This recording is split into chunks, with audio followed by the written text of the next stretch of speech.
Assalamualaikum warahmatullahi wabarakatuh. Waalaikumsalam. Waalaikumsalam warahmatullahi wabarakatuh.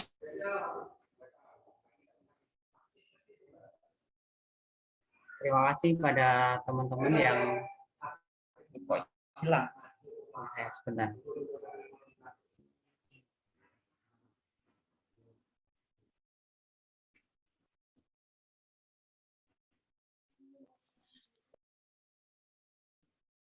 Sebentar ya.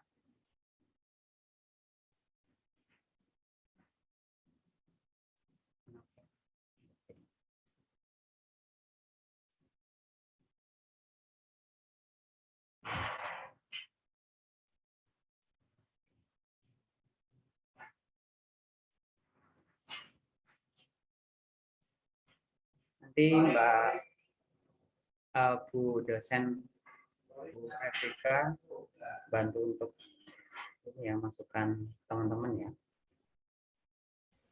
Oke Pak, siap.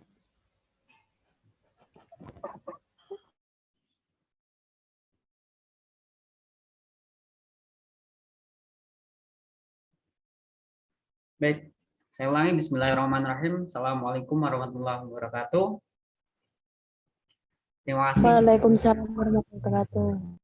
teman-teman semua yang telah hadir dalam kesempatan ini. Ini merupakan pertemuan ketiga, tapi kalau lihat jumlah mahasiswanya ini semakin hari semakin menurun. Ya, ini mungkin tren ya. Jadi, tapi harapannya bagi teman-teman yang tetap istiqomah bisa istiqomah sampai akhir, sehingga apa yang nantinya didapatkan itu tidak setengah-setengah, dan di akhir kegiatan teman-teman bisa mengaplikasikan segala sesuatu yang diterima, yang didapatkan dalam kegiatan training kepenulisan dan penelitian ini. Dalam kesempatan pertemuan ketiga ini kita akan berbicara mengenai tema-tema penelitian di prodi IAT ya. Jadi ini yang menjadi salah satu alasan kenapa kegiatan ini difilter atau dikhususkan bagi mahasiswa IAT saja, karena memang secara orientatif kegiatan ini akan membahas lebih dalam mengenai wilayah penelitian-penelitian IAP, penelitian-penelitian studi Al-Quran dan tafsir, sehingga nantinya tidak akan muncul pertanyaan-pertanyaan di luar bidang tersebut. Sehingga kita akan lebih fokus dan menjembatani, juga membantu para mahasiswa untuk menghasilkan ide, gagasan terkait tema-tema penelitian yang nantinya bisa dirumuskan menjadi sebuah judul penelitian. Sehingga nanti teman-teman di semester 6 itu sudah mampu membuat judul yang nanti akan diusulkan menjadi skripsi, dan tidak hanya sekedar judul saja, tetapi mampu menghasilkan sebuah rumusan penelitian yang bisa menjadi role model, ya, bisa menjadi sesuatu hal yang ya tidak hanya sekedar ecek-ecek lah bahasanya begitu. Oke, apa aja saya hilang lagi ya?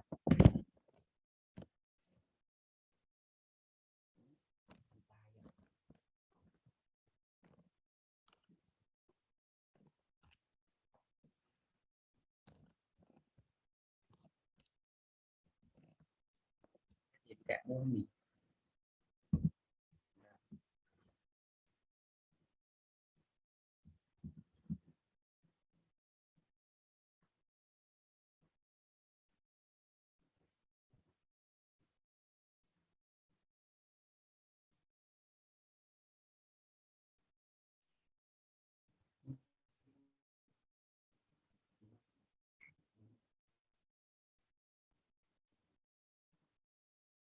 Baik, ini nantinya akan dimaksudkan sebagai teman-teman mampu memahami di mana sebenarnya wilayah ya wilayah, batasan, dan cakupan penelitian studi Al-Quran dan tafsir. Oleh karena itu, judul tersebut saya gunakan untuk bisa memotret, ya, memotret sebenarnya saya nanti bisa studi di mana sih, saya bisa menghasilkan judul melalui apa, seperti itu. Oke, kita mulai. Kita akan berbicara mengenai pemetaan penelitian dalam studi Al-Quran, ya. Karena boleh jadi sebagian besar teman-teman mahasiswa IAT ini masih memiliki kebingungan ketika mereka mau membuat judul penelitian, mengusulkan skripsi dan sebagainya, seakan apa yang dia usulkan itu tumpang tindih gitu. Sebenarnya fokusnya mau kemana? Loh, ini mau meneliti tentang apa sebenarnya? Nah, sehingga kita perlu memahami sebenarnya bagaimana peta penelitian dalam studi Al-Quran dan tafsir itu sehingga tidak tumpang tindih.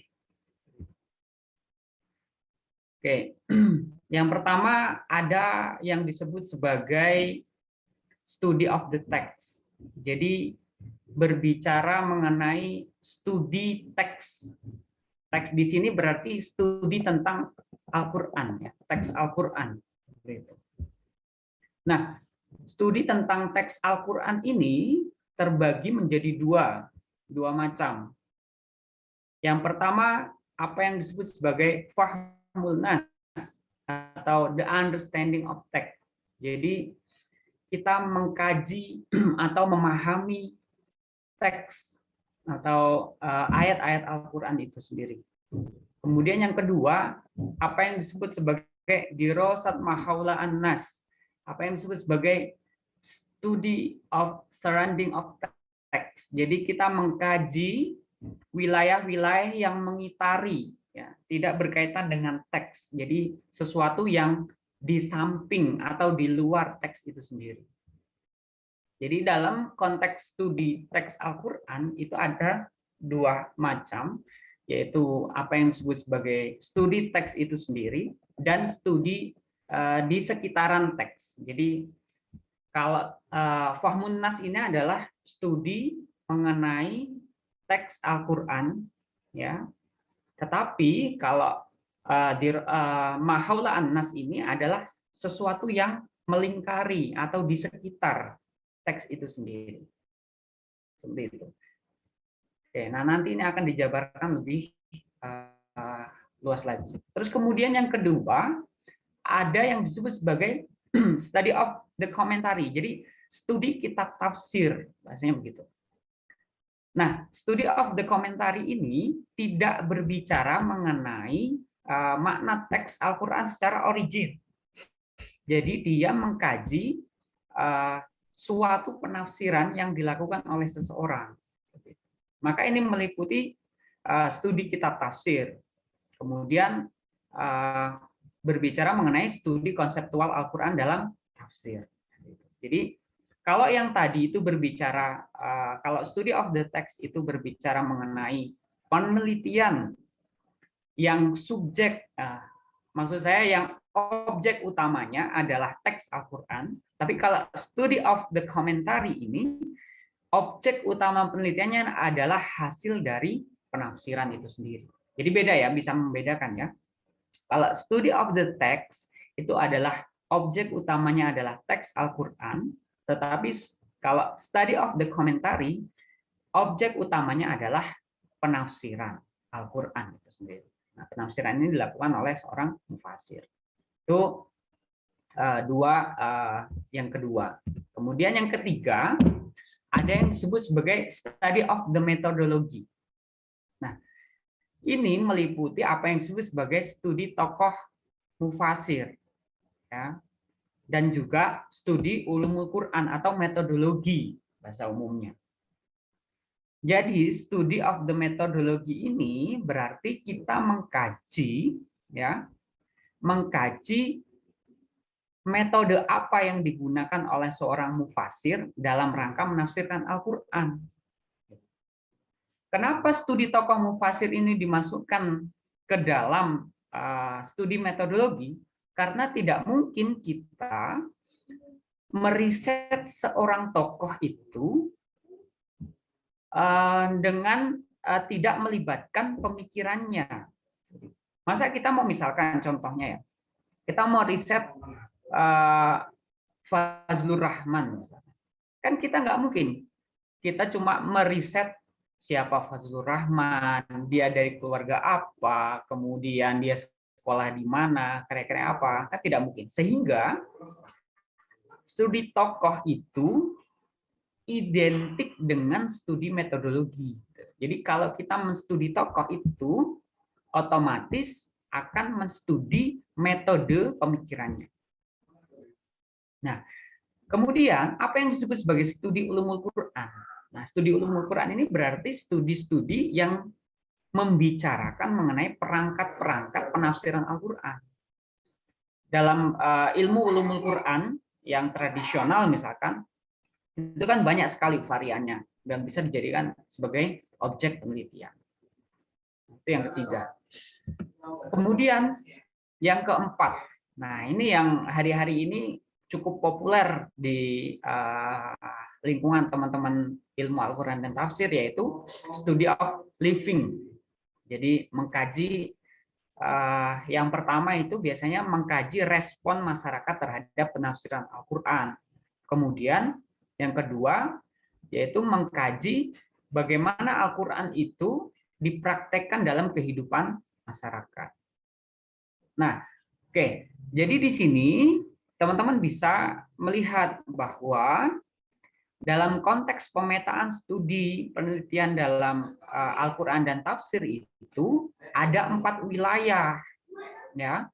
Wilayah yang pertama adalah studi tentang teks. Ya. Kemudian yang kedua adalah studi tentang penafsiran teks. Yang ketiga adalah studi metodologi penafsiran. Yang keempat adalah studi living Quran. Oke, jadi teman-teman di sini sudah memahami ini ya, sehingga nanti ketika merumuskan judul itu tidak tumpang tindih gitu. Saya contoh, nanti akan diberikan contoh-contohnya sehingga akan lebih memudahkan teman-teman. Oke, selanjutnya. Oke, tadi kita sudah berbicara mengenai studi teks, ya, bahwa studi teks itu terbagi menjadi 2, yaitu fahmun nas dan mahaula dirasa mahaula nas. Jadi studi tentang teks dan studi tentang sesuatu yang berada di sekitar teks itu sendiri. Nah, sementara studi tentang makna teks, ya, studi tentang makna teks itu terbagi menjadi 2 hal, menjadi dua wilayah lagi, yaitu apa yang disebut sebagai fitur, ya, features of the Quranic text, yaitu fitur-fitur teks Al-Quran, gitu. Dan juga apa yang disebut sebagai meaning of the Quranic text, jadi makna Al-Quran. Jadi kalau teman-teman mengambil study of the meaning of the text, jadi teman-teman ini ingin mengkaji teks Al-Quran, teman-teman kemudian pilih mau kemana, mau mengkaji fiturnya, fitur-fitur teksnya, atau mengkaji makna-makna teks Al-Qurannya. Nanti tinggal dipilih mau yang mana. Oke. Kita tadi berbicara bahwa di bagian sebelumnya bahwa studi tentang makna teks itu terbagi menjadi 2, yaitu fitur, ya, berbicara tentang fitur-fitur teks Al-Quran dan makna Al-Quran. Kita akan membicarakan fitur teks Al-Quran. Nah, apa saja hal-hal yang bisa diriset, hal-hal yang bisa diteliti dalam konteks fitur teks Al-Quran ini. Jadi gini ya, saya ulang di sini biar lebih memahami. Jadi kalau fitur, ya, fitur teks Al-Quran ini tidak membahas makna dari Al-Quran itu. Tetapi kalau meaning of the Quranic text itu berbicara mengenai makna. Jadi teman-teman menafsirkan teks-teks Al-Quran. Tetapi kalau fitur ini tidak berbicara mengenai makna Al-Quran. Jadi batasannya ada pada teman-teman memahami makna atau tidak. mana atau tidak. Contohnya begini. Nah, dalam konteks fitur ya, ada yang disebut sebagai studi variasi qiraat. Misalnya teman-teman yang memang concern di masalah qiraat, teman-teman mengajukan judul tentang bagaimana misalkan qiraah sab'ah misalkan di dalam konteks mushaf-mushaf Al-Qur'an yang beredar di Indonesia. Kemudian konteks aziyadah, kemudian sebagainya itu. Nah, itu kan tidak berbicara, mati laptopku.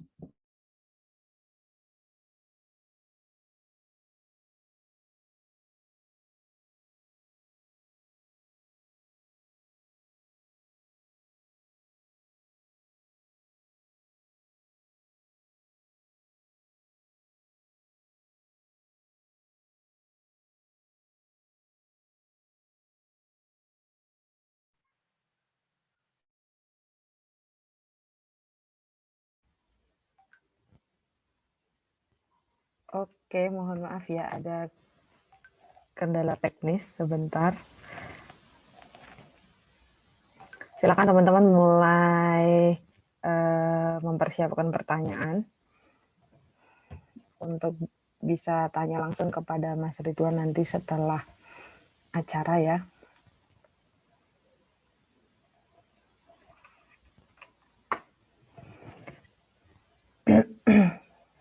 Oke, jangan lupa untuk bisa isi absen yang sudah saya share di chat.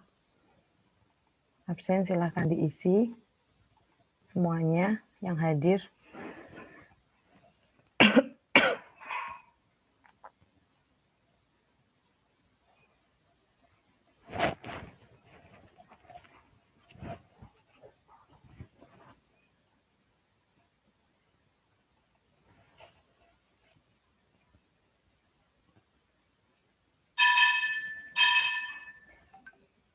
Oke, sambil menunggu Mas Ridwan mempersiapkan lagi laptopnya yang tiba-tiba mati, untuk teman-teman jangan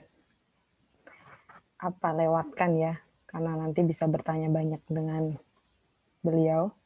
Fitur-fitur tentang penelitian teks. Jadi yang pertama tadi kita sudah berbicara mengenai kita bisa menjadikan objek variasi qiraat itu sebagai judul atau usulan penelitian. Kita bisa mengkaji variasi qiraat itu sebagai objek penelitian kita.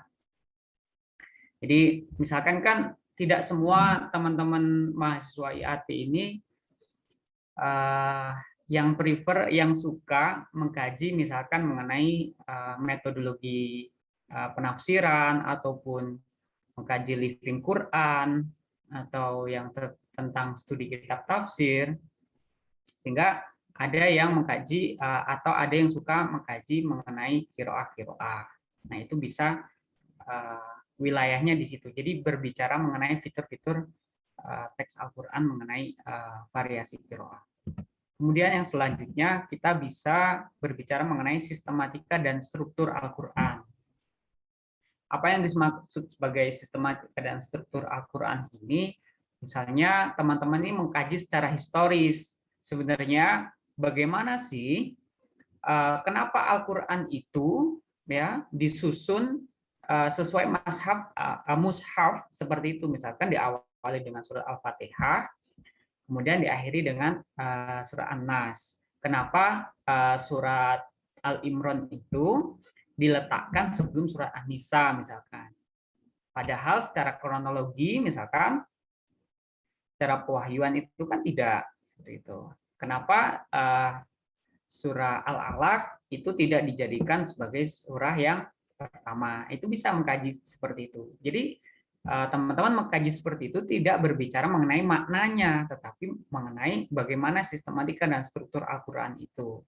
Ada yang bilang misalkan bahwa proses penyusunan surah-surah Al-Qur'an itu bersifat tauqifi, ada yang bisa bersifat tauhidi. Jadi ada yang bersifat, itu sudah tuntunan dari Nabi Muhammad karena mendapatkan bimbingan dari Allah untuk bahwa ayat ini ataupun surat ini diletakkan setelah surat ini. Ada yang juga bilang itu bahwa itu merupakan istihadi seperti itu.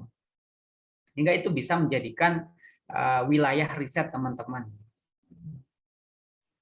Kemudian yang selanjutnya kita bisa berbicara mengenai manuskrip Al-Qur'an atau apa yang disebut sebagai kajian filologi ya. Kajian manuskrip Al-Qur'an ini saya rasa kalau di lingkungan IAT IAIN Salatiga belum terlalu populer atau bahkan sangat sedikit sekali peminatnya. Ini dimungkinkan karena satu, kita belum memiliki tradisi pengkajian teks yang masif, yang kuat ya. Kemudian yang kedua, untuk mengkaji filologi ya, manuskrip klasik ataupun manuskrip lainnya, itu kan membutuhkan perangkat metodologi yang cukup rumit ya, jadi teman-teman harus menguasai pendekatan ataupun metodologi filologi seperti itu. Tapi karena sifatnya yang belum banyak dikaji oleh mahasiswa IAIN Salatiga, sehingga ini bisa menjadi ladang garapan buat teman-teman nantinya. Teman-teman bisa mengkaji misalkan teks-teks Al-Qur'an kuno di Indonesia saja nggak apa-apa, ataupun bisa manuskrip Al-Qur'an ini berbicara mengenai mushaf-mushaf selain mushaf Utsmani. Yang hari ini eksis, yang diterima itu kan mushaf Utsmani. Sementara kalau kita baca sejarah itu kan ada banyak mushaf, variasi mushaf lainnya. Itu bisa menjadi ladang garapan dalam konteks fitur ya, fitur teks Al-Qur'an. Nah, selanjutnya kita bisa berbicara pencetakan Al-Qur'an. Nah, ini juga menjadi salah satu wilayah yang cukup menarik untuk bisa diteliti oleh teman-teman. Misalkan kapan sih pertama kali Al-Qur'an itu dicetak, kemudian didistribusikan, kemudian kenapa, bagaimana sejarahnya, kemudian kenapa yang beredar di Indonesia ini adalah corak apa namanya itu, tulisan ataupun mushaf yang seperti itu. Nah, itu bisa dikaji oleh teman-teman. Kemudian selanjutnya akan berbicara mengenai gaya bahasa Al-Qur'an. Nah, sekali lagi yang perlu teman-teman pahami bahwa dalam konteks mengkaji fitur-fitur teks Al-Qur'an ini, jangan sampai melangkah kepada penafsiran teks itu sendiri, tetapi hanya berbicara mengenai sesuatu yang bersifatnya kulit-kulitnya, gitu lah. Ya, kulit-kulit teks itu sendiri, seperti qiraah, sistematika dan struktur, manuskrip, pencetakan, kemudian gaya bahasa. Ini kan tidak berbicara mengenai bagaimana makna dari sebuah ayat Al-Qur'an itu, gitu kan? Nah, seperti halnya dengan gaya bahasa. Misalkan teman-teman nih mengkaji, ada nggak istilah-istilah non Arab gitu ya, yang ada dalam Al-Qur'an? Ini kan menarik. Misalkan istilah kapur itu kan berasal dari Sumatera, itu kapur itu yang ada dalam Al-Qur'an, ataupun bahasa-bahasa yang Aramaik, yang pre-Arabik ya, itu kan ada juga seperti itu. Misalkan seperti hal yang disampaikan oleh Pak Sahiron itu, hurin ain itu kalau kita lacak secara akar dari bahasanya itu sebenarnya bukan bahasa Arab murni, tapi dari bahasa kalau tidak salah Persia ya, seperti itu. Oke, nah itu kita ketika berbicara mengenai fitur-fitur teks Al-Qur'an. Jadi kita bisa mengkaji variasi qiraat, kita bisa mengkaji sistematika struktur Al-Qur'an, kemudian kita bisa mengkaji manuskrip Al-Qur'an, kita bisa mengkaji pencetakan Al-Qur'an, dan juga kita bisa mengkaji mengenai gaya bahasa Al-Qur'an. Oke, selanjutnya tadi di sini saya ulangi.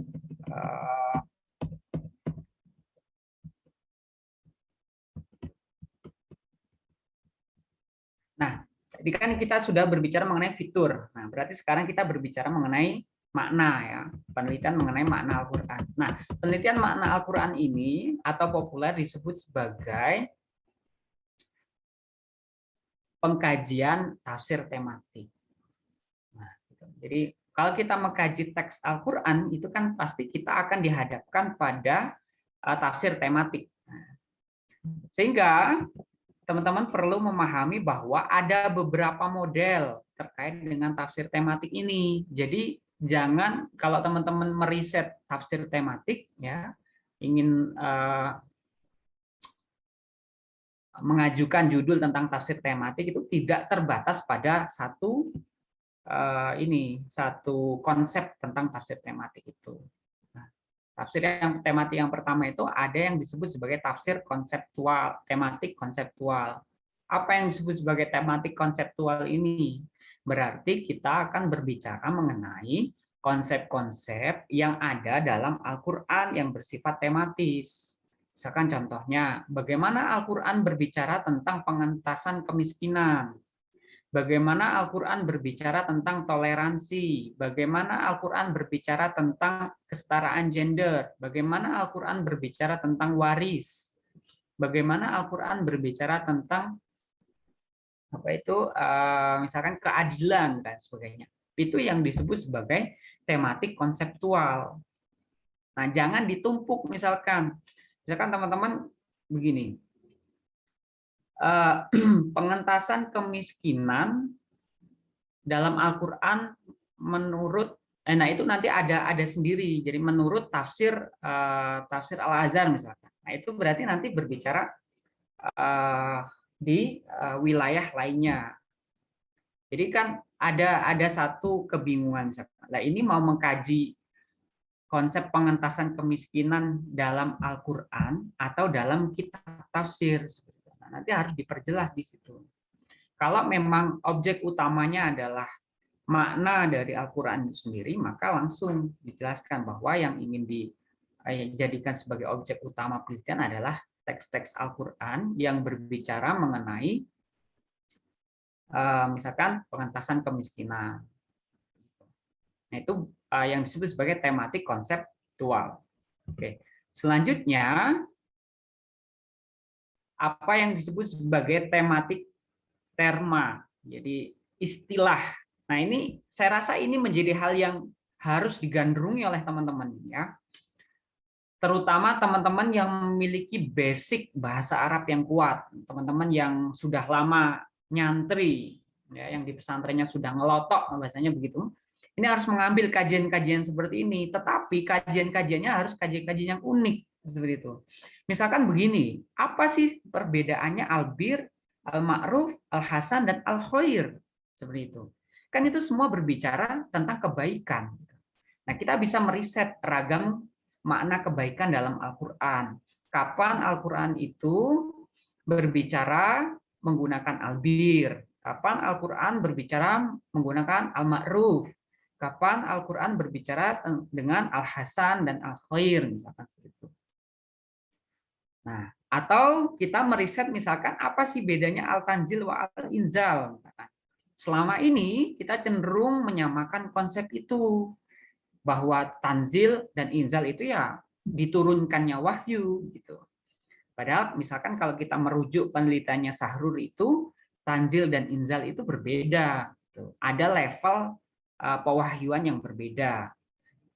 Atau juga bisa teman-teman meriset perbedaan penggunaan Al-Qur'an dan Alkitab. Selama ini kita cenderung memahami bahwa Al-Qur'an itu ya Alkitab, atau Alkitab itu disebut sebagai kitab-kitab Tuhan, seperti itu. Nah, padahal kalau misalkan nih kita ambil contoh Al-Baqarah ayat 2 misalkan, dalikal kitab la raiba fih. Kenapa enggak dalikal Qur'an la raiba fih? Kenapa di situ menggunakan kata kitab gitu. Kenapa enggak gunakan Qur'an gitu. Nah, apa hubungannya? Apa kolerasi dengan konteks yang ada dalam suatu ayat tersebut? Nah, kalau kata Sahrur kan tidak ada yang namanya sinonimitas Al-Qur'an seperti itu. Nggak ada, walaupun itu diterjemahkan dalam bahasa Indonesianya sama, ya, tetapi dalam konteks yang mendasar, setiap term ataupun istilah dalam bahasa Arab itu tidak ada yang sinonim, sehingga setiap istilah itu memiliki makna yang unik dan menjelaskan konteks yang berbeda-beda. Begitu. Nah, atau misalkan teman-teman bisa meriset tentang mukmin dan muslim, misalkan. Mukmin dan muslim kan selama ini hampir disamakan, misalkan. Oh, atau ada yang menyebut begini, oh kalau muslim itu belum tentu mukmin, tapi kalau mukmin itu sudah tentu muslim, misalkan gitu. Apa bedanya sih sebenarnya? Misalkan kok di dalam Al-Qur'an itu nabi-nabi sebelum Nabi Muhammad itu juga sudah berbicara mengenai muslim, misalkan maka matikan aku ataupun wafatkan aku dalam keadaan muslim, seperti Nabi Yusuf, Nabi Ayub dan sebagainya. Loh, kok mereka sudah kenal istilah itu gitu. Apa sih sebenarnya perbedaannya muslim dan mukmin itu? Nah, ini kan hal yang menarik gitu. Atau penelitian yang bisa jadi rujukan ini adalah penelitian yang dilakukan oleh Toshiko Ijutsu. Dia berbicara mengenai terma-terma atau istilah-istilah pre-Qur'anik, ya. Istilah-istilah pre-Qur'anik itu artinya istilah-istilah yang sudah umum, ya, sebelum Al-Qur'an ada, tetapi kemudian diadopsi oleh Al-Qur'an. Nanti berbicara mengenai semantik, makna-makna semantik. Oke, selanjutnya setelah tematik terminologi atau tematik terma, ada yang disebut sebagai tematik surah. Nah ini. Tapi gini ya teman-teman, kalau misalkan teman-teman ini mau berbicara mengenai tematik surah, ya jangan kemudian teman-teman ngambil tematik surah Al-Baqarah misalkan gitu. Jadi teman-teman menafsirkan 286 ayat gitu ya, nggak selesai-selesai. Tapi kalau mau tematik surah ini ya cari misalkan surah-surah yang pendek, misalkan tematik surah An-Najm, kemudian tematik surah Al-Ma'un dan sebagainya. Jadi mengambil pesan utamanya apa, dia berbicara apa, bagaimana mengkorelasikan berbagai topik-topik yang ada dalam Al-Qur'an, dalam sebuah surah itu. Itu sebagai kalau mau berbicara mengenai tafsir tematik surah. Nah, yang keempat ini yang juga belum banyak belum banyak dijamah. Itu ada yang disebut sebagai tematik kisah. Ini juga cukup menarik. Gitu. Misalkan bagaimana kita meriset kisah-kisah Nabi, misalkan kita meriset kisah-kisah Nabi Nabi Sulaiman, misalkan. Atau yang non mainstream nih, kita mengkaji kisah-kisah nabi-nabi perempuan. Ada nggak sih sebenarnya nabi perempuan itu? Kalau misalkan nggak ada, bagaimana posisi ibunya Nabi Musa misalkan, yang dia juga mendapatkan ilham ataupun wahyu atau apa bahasanya, inspirasi dari Allah untuk misalkan menghanyutkan putranya ke sungai, ataupun dalam konteks yang lebih dekat misalkan ibunya Nabi Isa misalkan Maryam, itu kan juga mendapatkan wahyu. Bisa nggak sih itu disebut sebagai nabi? Jadi teman-teman meriset kisah-kisah perempuan dalam Al-Qur'an, ataupun meriset tentang kisah Ashabul Kahfi. Jadi itu bisa menjadi wilayah penelitian yang teman-teman bisa ajukan. Jadi kalau berbicara mengenai tafsir tematik itu, teman-teman tidak hanya berbicara tematik konseptual saja, bagaimana konsep pendidikan, bagaimana konsep kerukunan umat beragama dan sebagainya, tapi juga bisa memperluas dimensinya mengenai tematik terma, tematik surah, ataupun tematik kisah seperti itu. Oke, selanjutnya kita sudah berbicara mengenai meaning of the Quranic text. Nah, ini nih.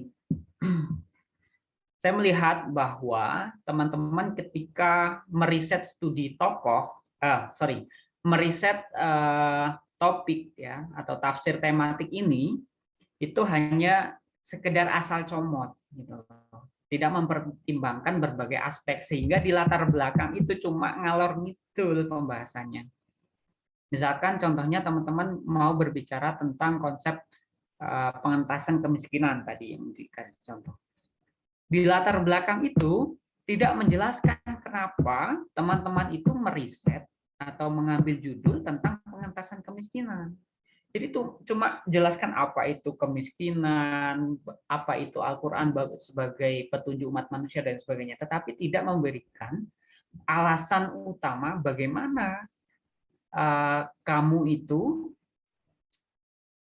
mengambil topik pengentasan kemiskinan itu sebagai objek penelitian. Sehingga ada beberapa hal yang perlu diperhatikan, yang harus menjadi pertimbangan dalam rangka memilih topik dalam Al-Quran. Ya, bagi teman-teman yang mau meriset tentang tafsir tematik konseptual. Yang pertama itu adalah relevansi. Relevansi itu apa? Relevansi itu adanya keterkaitan dengan konteks hari ini. Seperti itu. Dia masih relevan nggak sih? Dia kalau dikaji itu relevan nggak sih? Jangan sampai teman-teman mengkaji topik, mengkaji tema tertentu, tetapi tidak relevan lagi dalam konteks hari ini. Kemudian yang kedua, signifikansi. Apa itu yang disebut sebagai signifikansi? Signifikansi itu berarti kegunaan. Ketika saya meriset topik ini, ada manfaatnya nggak sih? Ada dampak yang bisa bisa dihasilkan nggak sih? Kalau nggak ada signifikansinya, untuk apa di riset? Nah, kemudian keunikan. Nah, teman-teman juga harus melihat, oh ini unik nih, ini belum banyak dieksplor. Kemudian kontroversi. Nah, ini juga penting. Misalkan teman-teman mendasarkan latar belakang studi teman-teman itu berdasarkan kontroversi sebuah topik misalkan. Contohnya misalkan kemarin penafsiran Al-Maidah ayat 51 misalkan tentang Al-Wali. Itu kan kontroversi sehingga mengambil riset itu. Kemudian kelangkaan. Nah ini. Kalau misalkan itu sudah umum ya, yang ngapain di ini lagi, di riset lagi kan sudah jelas. Ataupun ada kaitannya dengan kebaruan dan juga kesamaran. Apa yang disebut sebagai kesamaran ini? Misalkan nih, teman-teman ada yang mengkaji konsep ikhlas dalam Al-Quran, misalkan. Apa yang disebut sebagai ikhlas, misalkan. Nah, itu kan sesuatu hal yang sudah umum dan sudah jamak diketahui, kecuali kalau nanti teman-teman bisa mengkombinasikan dengan konteks-konteks yang lebih menarik. Misalkan begini, kenapa Qul huwallahu ahad itu disebut sebagai surat Al-Ikhlas. Apa sebenarnya makna ikhlas dalam konteks ketika Al-Quran diturunkan itu? Boleh jadi makna ikhlas ini kan bergeser. Apa kaitannya ikhlas dengan tauhid? Nah, itu boleh, tetapi kalau hanya sekedar ikhlas dalam konteks yang umum, ya, itu tuh apa? Itu kan sudah hal yang sudah selesai dibicarakan di pengajian-pengajian, itu sudah tidak perlu lagi diriset secara mendalam. Sehingga ketika teman-teman ingin meriset tentang topik-topik dalam Al-Quran itu, setidaknya harus memperhatikan aspek relevansi, signifikansi, keunikan, kontroversi, kelangkaan, kebaruan, dan kesamaran sebuah topik itu. Sehingga itu akan menjadikan nilai, ya, menjadi bobot bahwa penelitian teman-teman ini layak, gitu ya. Kemudian kita berbicara wilayah selanjutnya, yaitu tentang studi kitab tafsir, study of the commentary. Nah, studi kitab tafsir itu kan tadi ada dua aspek atau dua wilayah. Apa yang disebut sebagai studi kitab tafsir itu sendiri. Contohnya gimana? Misalkan teman-teman ini meriset, analisis unsur hermeneutika dalam kitab Mafatih Al-Ghaib karya Farudin Razi misalkan. Sebenarnya dalam konteks hermeneutika Islam itu dalam kitab Mafatih Al-Ghaib ini sudah ada unsur-unsur seperti itu misalkan. Atau misalkan teman-teman mau mengkaji nuansa sosial politik dalam tafsir Al-Azhar. Karena misalkan karena tafsir Al-Azhar itu kan ditulis pada saat Hamka itu dalam penjara, sehingga nuansanya kan akan berbeda. Nah, teman-teman meriset di situ bagaimana kecenderungannya, bagaimana nuansanya, bagaimana unsur-unsurnya dan sebagainya. Oke, dan juga teman-teman bisa mengkaji studi konsep dalam tafsir. Misalkan konsep jilbab dalam tafsir Al-Misbah, kemudian batasan aurat dalam Alkitab wa Al-Quran, seperti itu.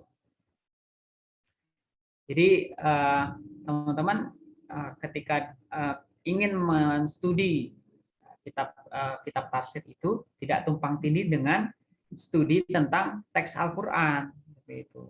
Mana yang ingin dijadikan objek utama penelitian itu harus jelas. Jangan sampai misalkan teman-teman mengkaji konsep jilbab dalam Al-Quran menurut tafsir Al-Misbah karya Muhammad Quraisy Shihab. Nah, ini yang mau dijadikan objek utama penelitian yang mana? Teks Al-Quran itu atau penafsirannya Quraisy Shihab, harus dijelaskan di situ. Harus jelas sehingga tidak tumpang tindih. Oke. Selanjutnya kita berbicara studi metodologi. Sama tadi kita berbicara studi tokoh tafsir. Nah, studi tokoh tafsir itu sebagaimana sudah disampaikan di awal bahwa itu berkaitan dengan pemikiran seseorang dalam konteks metodologi penafsiran. Contohnya misalkan studi pemikiran Fazlur Rahman atas penafsiran Al-Quran, misalkan, atau pengaruh pemikiran Yunani terhadap penafsiran Ibnu Rus, misalkan, jadi konteks-konteks filosofisnya bagaimana, ataupun misalkan berbicara mengenai kontribusi Amin Al-Khuli dalam pendekatan sastra terhadap Al-Quran, itu dalam konteks studi metodologi. Atau teman-teman bisa mengkaji studi ulumul Quran, ya, ilmu Quran ini coba ditinjau ulang. Jadi kan ulumul Quran ini kan bukan sesuatu hal yang final. Ulumul Quran ini kan melalui proses perumusan, pemikiran, peninjauan ulang terhadap yang dilakukan oleh ulama-ulama terdahulu. Nah, begitupun seharusnya tradisi itu berlanjut. Jadi konsep-konsep ulumul Quran itu juga harus direkonstruksi, harus diuji lagi relevansinya. Misalkan teman-teman mengkaji mengenai asbab an-nuzul, bahwa asbab an-nuzul itu tidak hanya berbicara mengenai asbab an-nuzul mikro saja, yaitu ayat-ayat Al-Quran yang ada riwayat-riwayatnya.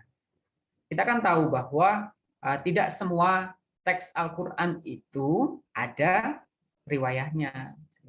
Maka kalau kita mengkaji studi historis ya, mengenai asbab an-nuzul menggunakan konteks mikro saja, maka itu tidak cukup. Ya. Sehingga ada yang disebut sebagai asbab an-nuzul makro.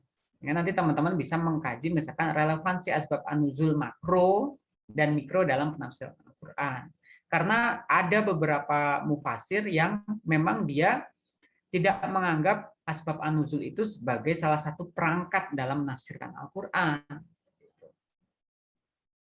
Atau misalkan teman-teman mengkaji tentang rekonstruksi pemahaman Makki, ya, Makkiyah, Madaniyah dalam Al-Quran.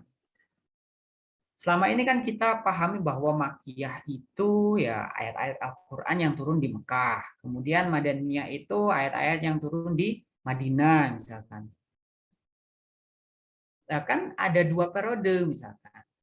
Ada yang disebut sebagai Makkiyah itu kan awal-awalan. Kemudian Nabi Muhammad kan hijrah ke Madinah. Setelah dari Madinah kan balik lagi ke Mekah. Gitu. Nah, bagaimana cara menggantinya? Apa sih perbedaan coraknya? Gitu. Apa perbedaan gaya bahasanya ada enggak? Perlu ini kita redefinisi konteks Makki Madani ini harus direinterpretasi gitu. Kemudian misalkan teman-teman mengkaji genealogi dan perkembangan pemikiran munasabah Al-Quran. Sejak kapan sih ilmu munasabah ini digunakan dalam menafsirkan Al-Quran? Atau misalkan teman-teman mengkaji ayat-ayat muhkam mutasabih.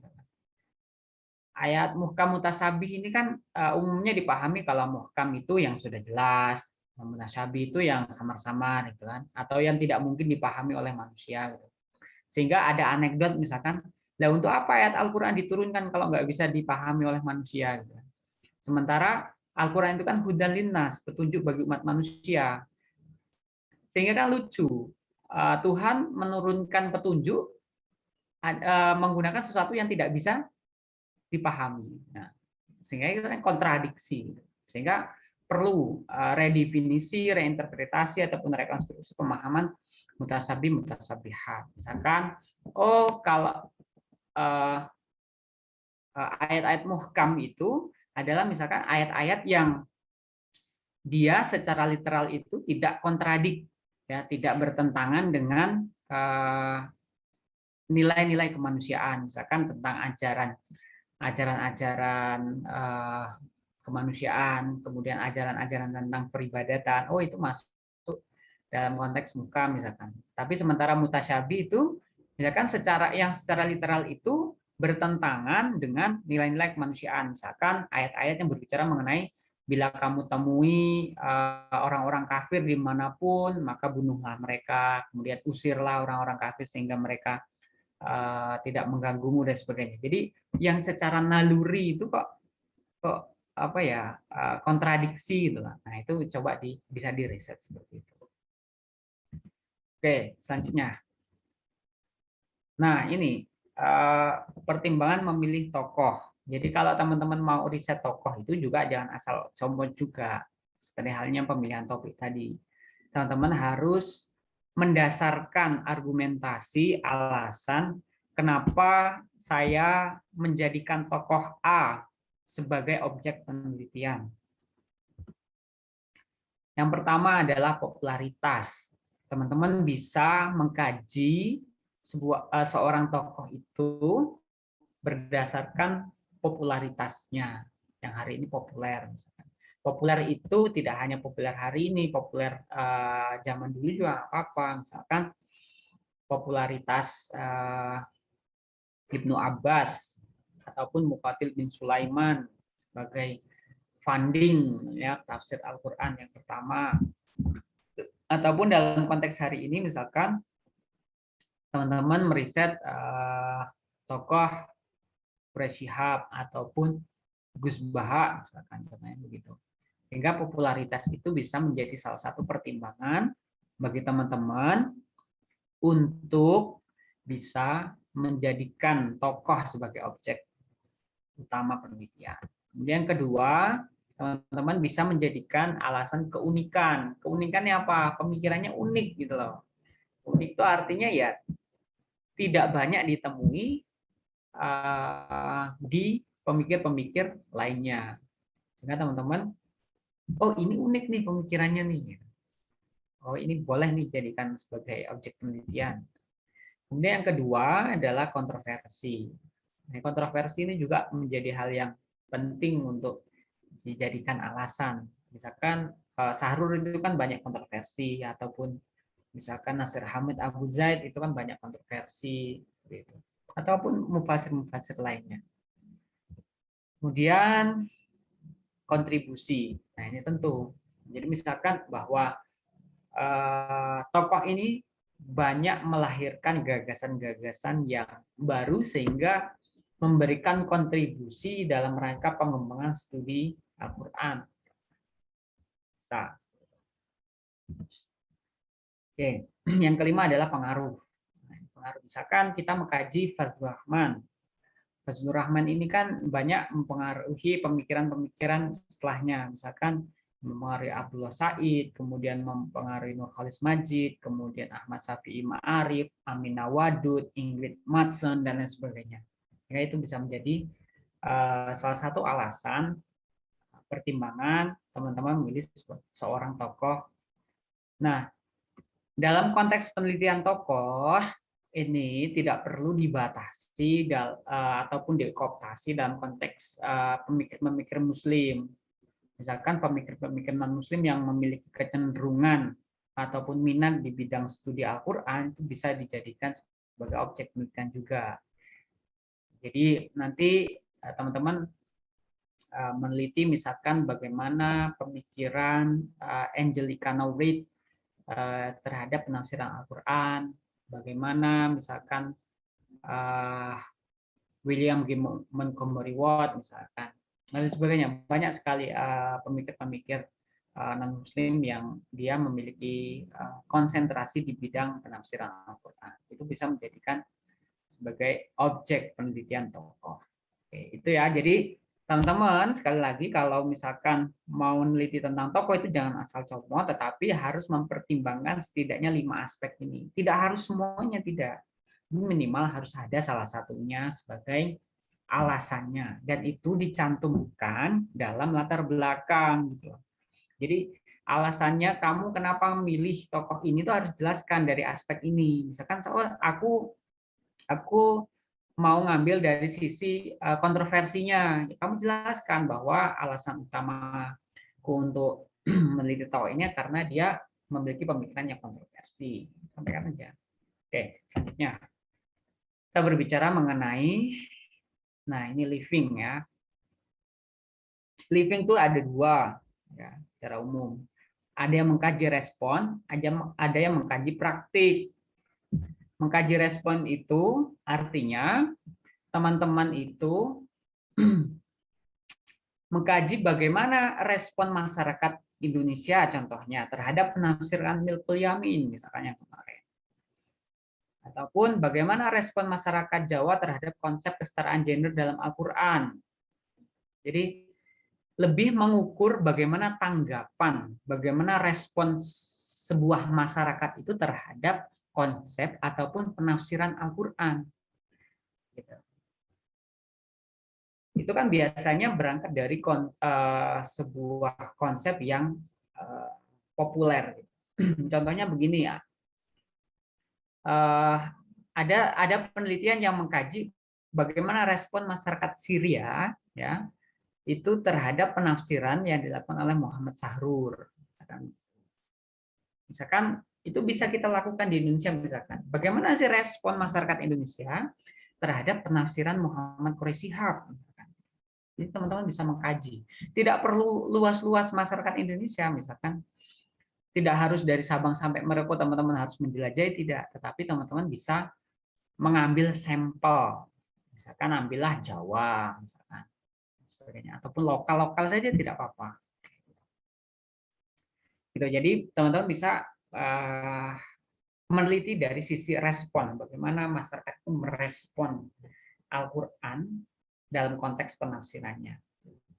Ataupun yang kedua, wilayahnya adalah wilayah praktik. Nah ini yang sudah umum di kalangan teman-teman. Jadi meneliti bagaimana teks Al-Quran itu dibaca, didengar, dihafal, dan diperlombakan. Nah, ini mungkin kalau diperlombakan ini kan sesuatu hal yang unik, sesuatu hal yang belum umum di telinga teman-teman kan. Jadi misalkan bagaimana sih Al-Quran itu kok bisa diperlombakan? Bagaimana persepsinya, bagaimana dari sisi livingnya, bagaimana? Tapi yang sudah umum misalkan Al-Quran sebagai praktik jimat, kemudian penyembuhan, pengasihan, dan sebagainya. Ataupun misalkan ragam tradisi hataman Al-Quran. Misalkan teman-teman punya tradisi hataman Al-Quran yang unik, maka bisa di-studi. Seperti itu. Itu kalau berbicara mengenai living Quran. Bisa berbicara mengenai bagaimana respon, bagaimana praktik. Tinggal mau mana yang mau diambil. Kemudian pertimbangan memilih lokasi ataupun objek living Quran. Enggak tahu ya. Jadi teman-teman tuh terkadang karena pengen praktis atau pengen cepat selesai atau nggak pengen ribet, jadi asal teko ngambil aja gitu. Ininya apa namanya?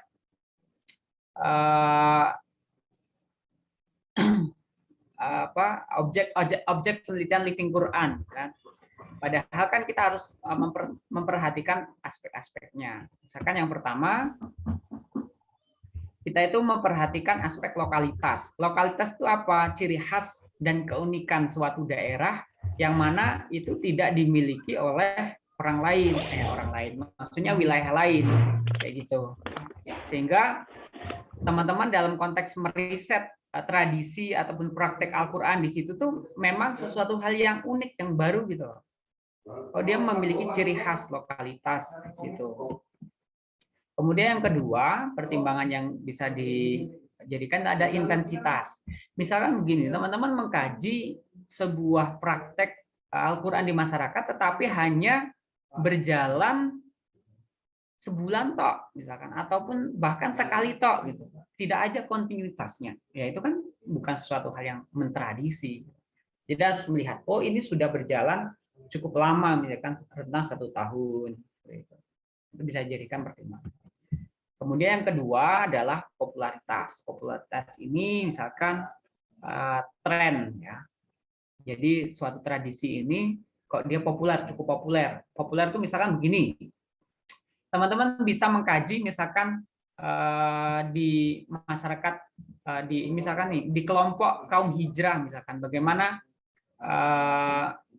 mereka itu mengkaji Al-Qur'an, misalkan. Bagaimana mereka itu melakukan khatam Al-Qur'an di kaum urban ataupun di kalangan artis misalkan. Ya kan budaya-budaya populer seperti itu. Ataupun dalam konteks heterogenitas. Heterogenitas ini maksudnya adalah ini dalam konteks bagaimana Al-Qur'an misalkan itu bisa menjadi pengikat, penyatu dari sebuah komunitas masyarakat yang heterogen. Misalkan begini, bagaimana Al-Quran itu bisa menyatukan masyarakat NU, masyarakat Muhammadiyah, masyarakat MTA, masyarakat LDI untuk mau bersama dalam satu majelis untuk mengkaji Al-Quran. Nah, misalkan ada budaya seperti itu. Jadi tingkat heterogenitasnya ini tinggi gitu. Tetapi di mana Al-Quran itu menjadi satu pengikat. Jadi satu pengikat yang bisa menjadikan kelompok-kelompok yang heterogen itu bersatu.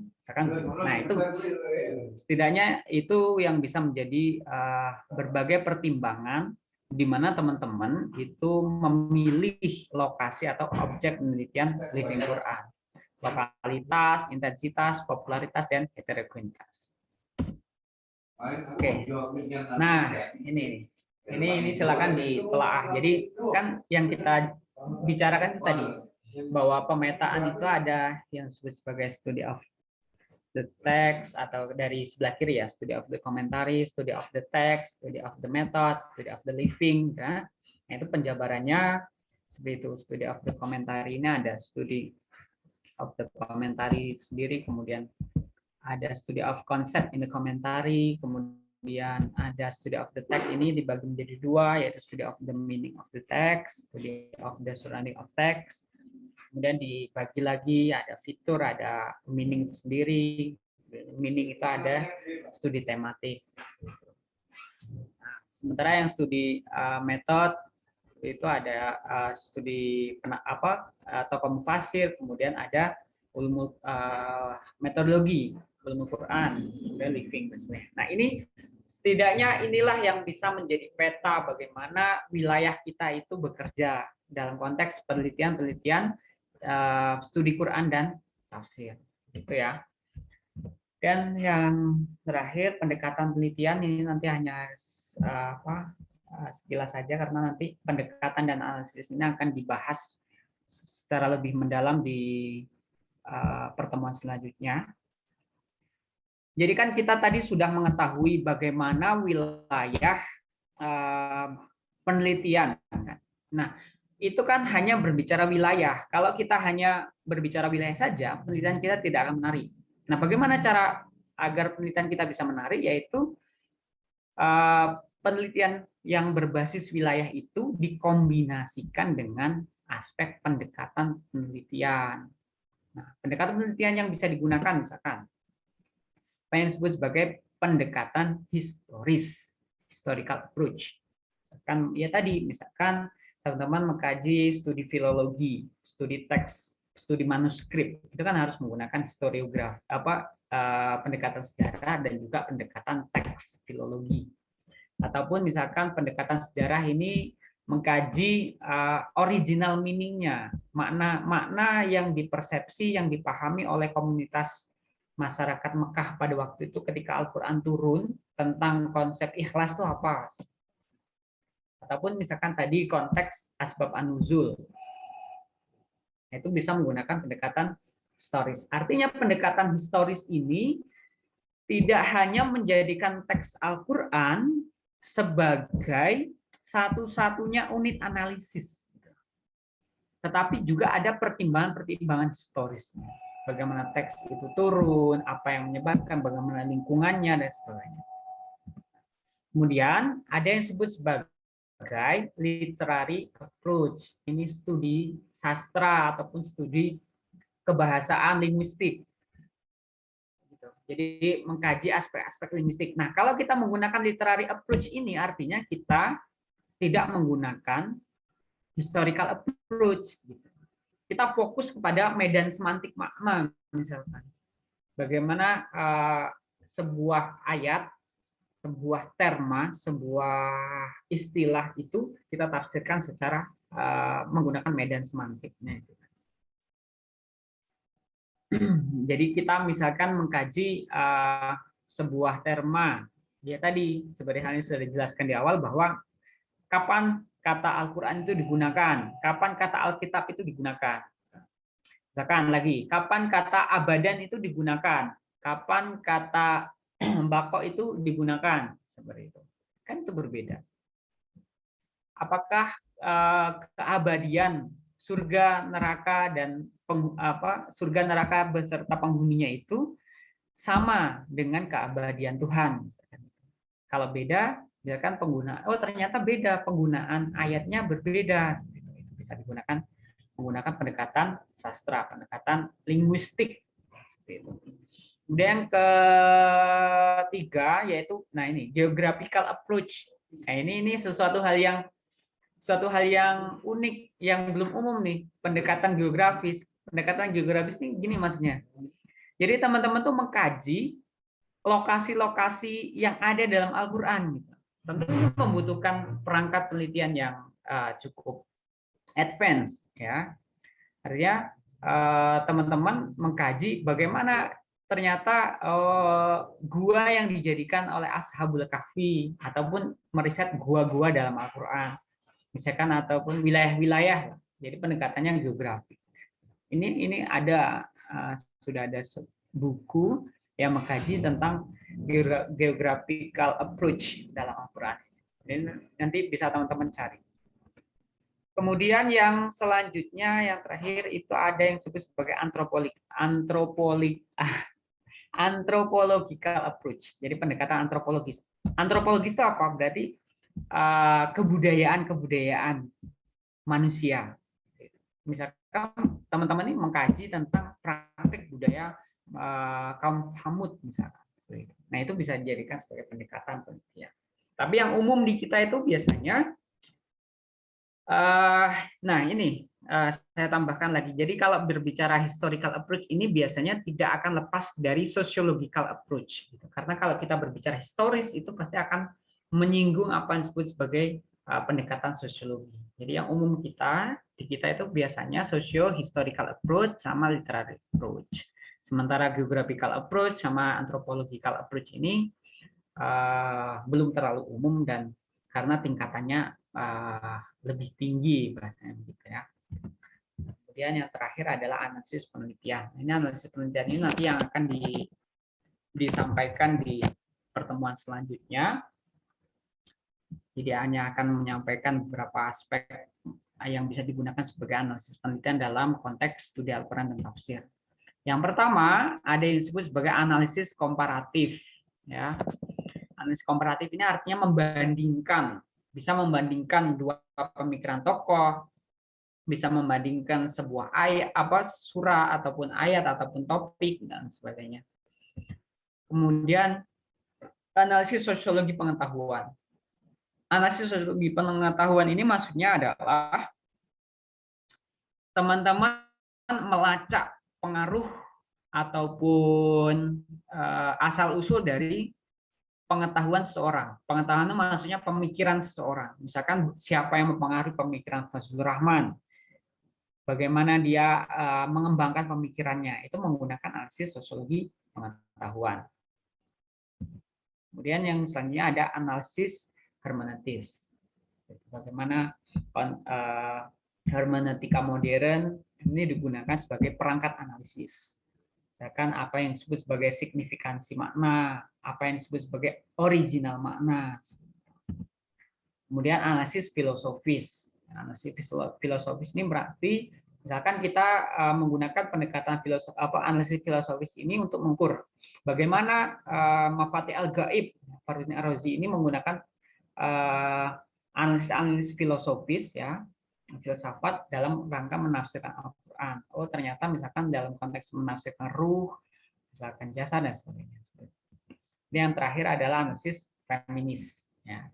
Nah, ini yang umum kita. Jadi bagaimana konteks feminisme ini kita tarik sebagai unit analisis untuk sebagai unit analisis dalam penelitian kita. Nah, setidaknya yang bisa kita gunakan untuk menganalisis penelitian kita itu ada analisis komparatif, analisis sosiologi pengetahuan, analisis hermeneutis, analisis filosofis, dan juga analisis feminis. Ini nanti akan diperdalam di pertemuan selanjutnya bagaimana mengaplikasikan analisis ini. Terus saya rasa itu yang bisa saya sampaikan. Semoga bermanfaat. Terima kasih. Saya persilakan pada teman-teman yang ingin bertanya untuk bisa memperdalam. Kita masih ada waktu sekitar 15 menit untuk bisa tanya jawab, ya. Terima kasih. Saya persilakan. Kalau yang ingin langsung berbicara monggo, yang di chat monggo, ataupun karena sudah cukup jelas, jadi nanti tinggal langsung eksekusi aja. Gitu. Saya rasa itu, monggo teman-teman. Ini ada 51.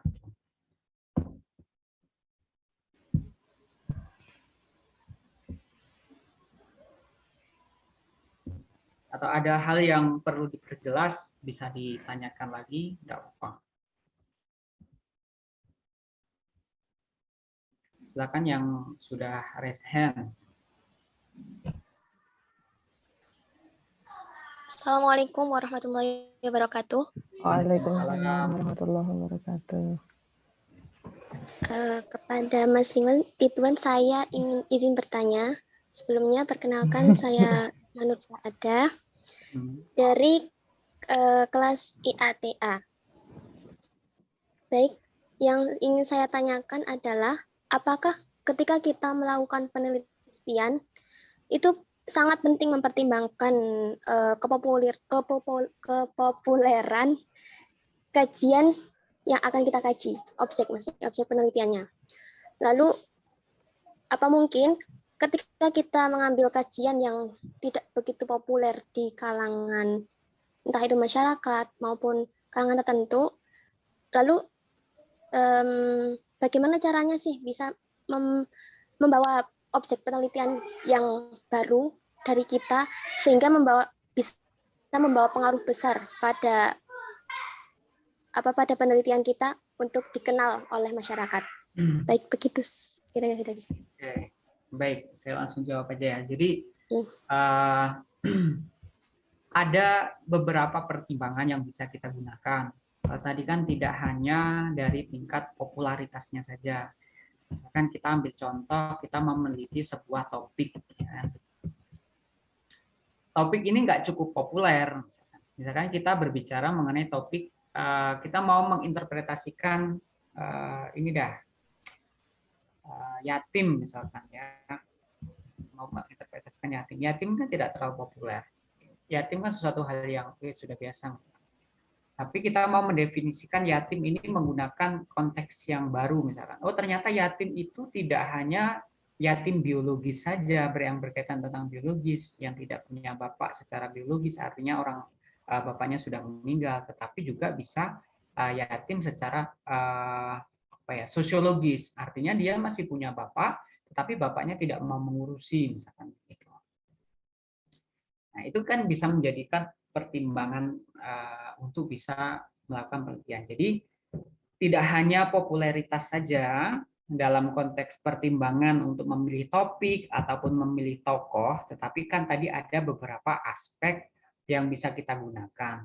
Jadi tadi kan ada beberapa itu tidak mesti harus ada semuanya, ya, tidak mesti harus ada semuanya, tetapi setidaknya harus ada salah satunya yang bisa kita jadikan sebagai alasan kenapa sih kita studi ini gitu.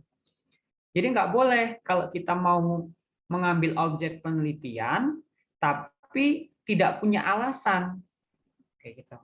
Kita mau studi di misalkan contohnya ya dalam konteks living nih contohnya mau nggak mengkaji praktek masyarakat Kota Salatiga terhadap respon penafsiran Quraish Shihab misalkan. Kenapa Salatiga? Kenapa nggak Kabupaten Semarang? Kenapa nggak Pekalongan? Kenapa nggak Semarang? Kenapa nggak Boyolali? Kenapa nggak Solo? Nah, jadi kita harus punya apa ya? Harus punya alasan yang logis. Atau misalkan teman-teman mau mengkaji tentang pemikirannya Quraish Shihab lah yang umumnya. Nah, kenapa Quraish Shihab? Kenapa nggak Hamka? Kenapa nggak Hasbi As-Siddiqi? Kayak gitu. Kenapa nggak Abdul Rauf As-Singgili misalkan? Kenapa harus Quraish Shihab? Itu kan harus dijelaskan dengan alasan seperti itu. Ataupun misalkan topik. Kenapa kamu mengkaji tentang jilbab? Kenapa nggak lainnya? Kenapa nggak pakaian secara umum? Kenapa nggak berbicara tentang zakat? Kenapa nggak berbicara tentang lainnya? Jadi kamu harus punya alasan kenapa kamu melakukan sebuah penelitian itu dan mengambil objek itu sebagai objek utama. Nah, bagaimana cara agar masyarakat itu mengetahui? Yaitu dengan cara dipublikasi dan kemudian diseminarkan, disampaikan. Gitu. Syukur bagi karena sudah melalui publikasi, kemudian namanya diseminasi ya. Diseminasi itu ada yang menyebarluaskan. Dengan cara itu kan masyarakat akan tahu. Jadi itu tadi ya. Jadi ketika teman-teman ingin meriset sebuah, entah itu sebuah objek living Quran, entah itu sebuah tokoh, entah itu sebuah topik, itu jadikan salah satu pertimbangan tadi itu sebagai alasan gitu. Tidak harus ada semuanya, tidak apa-apa. Minimal harus ada salah satunya. Tidak harus populer, tetapi kalau dia unik, ambil. Tidak harus kontroversi, tetapi kalau dia baru, ambil. Itulah maksudnya. Jadi ambil aja salah satu. Kalau misalkan ada 2, ya ambil 2. Ada 3, ambil 3. Lebih bagus, lebih banyak. Seperti itu. Tapi kalau misalkan ada 1, ya nggak apa-apa. Setidaknya ada alasan yang kuat, yang mendasari, yang bisa jadikan latar belakang. Kenapa sih teman-teman mengambil objek penelitian itu? Begitu. Terima kasih. Saya rasa ada yang lain atau ada yang kurang jelas lagi perlu diklarifikasi, monggo. Kita masih ada 10 menit.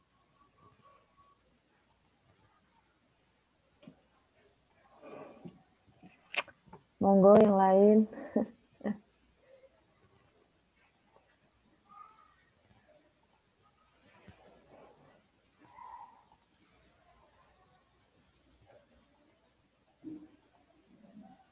Ada yang lewat chat nggak sih? Nggak ada ya? Saya rasa ini berarti sudah cukup jelas ya. Jadi teman-teman nanti ketika mengusulkan judul kayak gitu sudah mahir lah, sudah tidak kebingungan mencari judul lagi seharusnya selain. Ini di antara 2, Mas, kebingungan atau sudah paham? Nah, justru itu kalau kebingungan itu maka harus ditanyakan mana yang bingung. Ayo silakan. Tadi banyak sekali wilayahnya. Yang mau bertanya dulu kita kasih kesempatan lagi. Karena dari kemarin suruh nulis, katanya nggak tahu, belum dapat tema kayak gitu, Mas. Masih bingung temanya gimana. Nah.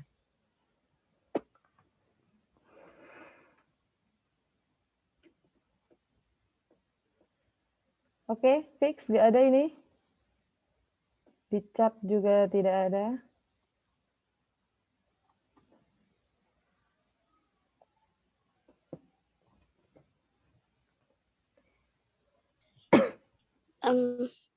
Oke, siapa? Mbak Rohma lagi? Saya mau bertanya mengenai hal. Jadi kalau misalkan kita menulis, itu mungkin biasanya kan tujuannya untuk agar dibaca para pembaca. Nah, apa sih sebenarnya hal awal yang dinilai dari pembacaan tentang ketika mereka mencari sebuah rujukan atau tulisan itu? Jadi penelitian yang bagaimana atau tulisan yang bagaimana yang mereka lihat pertama kali begitu. Terima kasih. Oke.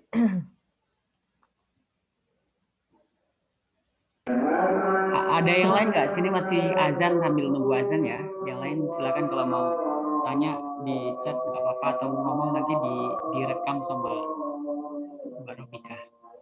Oke.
Baik, ada lagi. Ini di chat sudah ada satu pertanyaan dari Mbak Putri Ayu.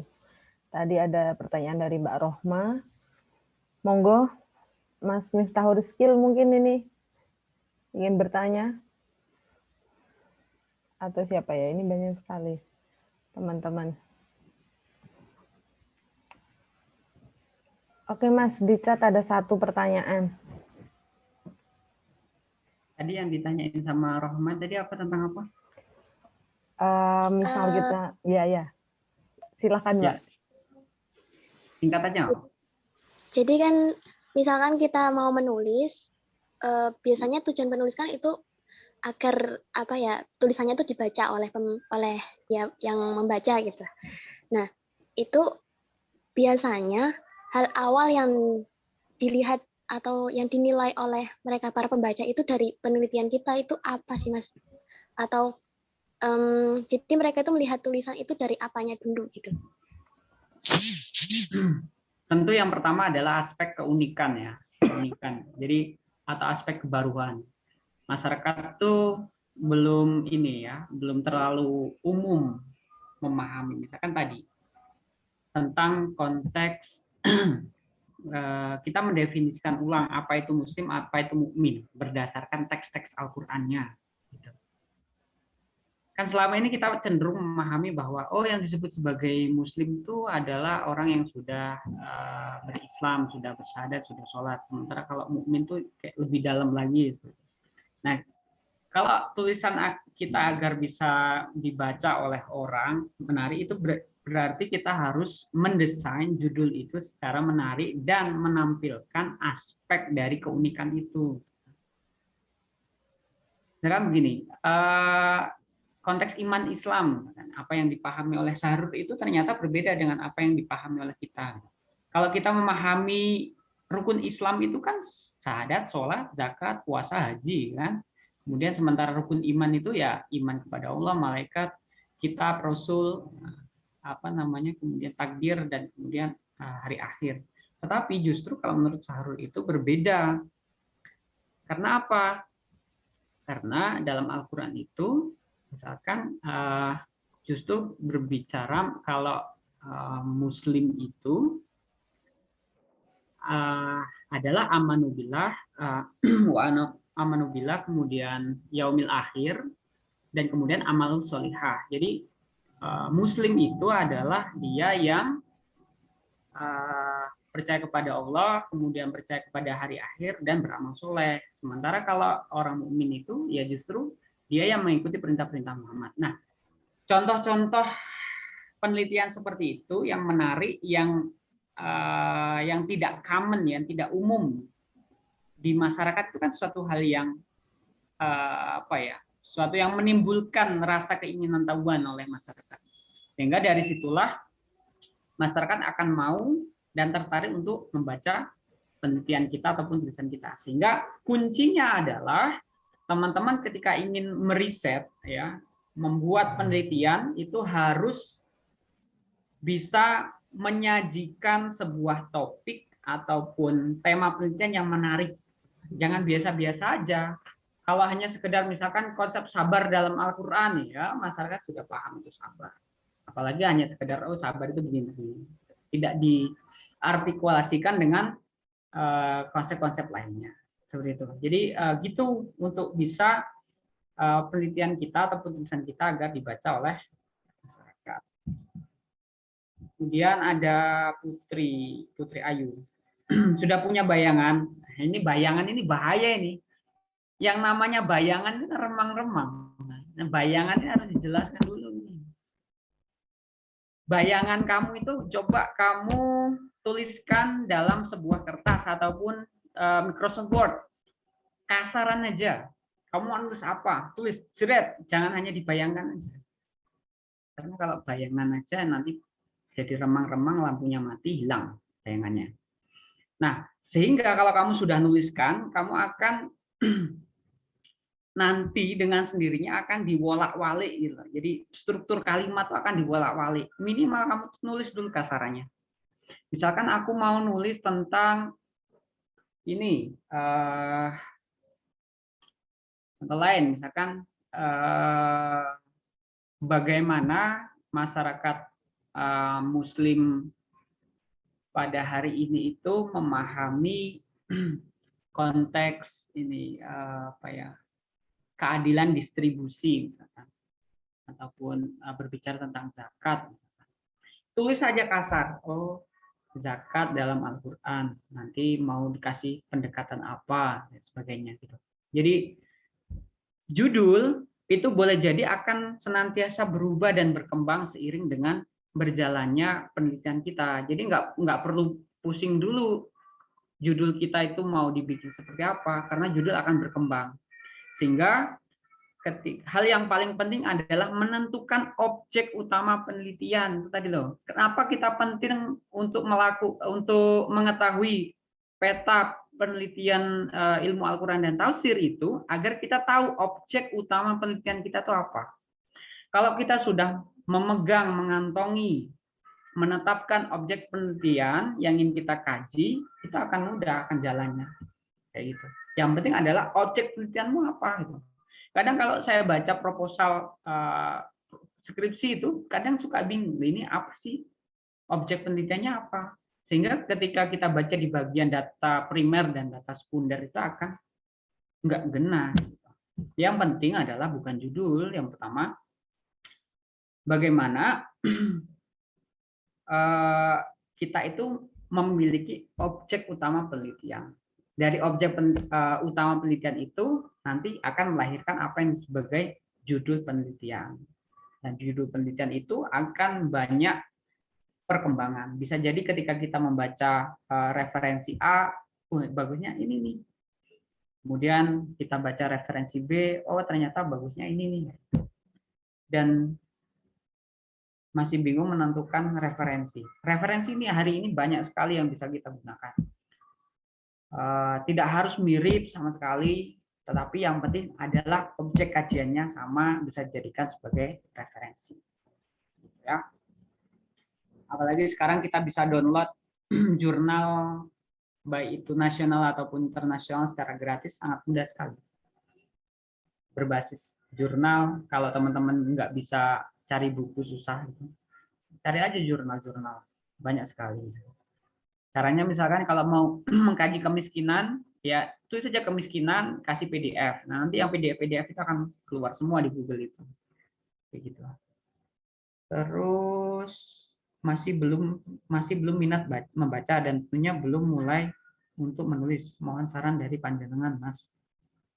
Nah, ini kan sudah kita jelaskan di pertemuan pertama ya, jadi kita skip aja. Oke. Saya rasa itu yang bisa saya sampaikan. Sudah jam 12. Semoga apa yang kita pelajari hari ini bisa bermanfaat dan bisa menambah referensi teman-teman untuk bisa merumuskan objek-objek penelitian. Nanti setelah ini harapannya teman-teman itu sudah bisa paham mau riset di wilayah apa sih, mau riset di wilayah mana, gitu ya.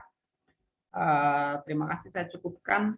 Saya tutup. Bila taufik wal hidayah. Assalamualaikum warahmatullahi wabarakatuh.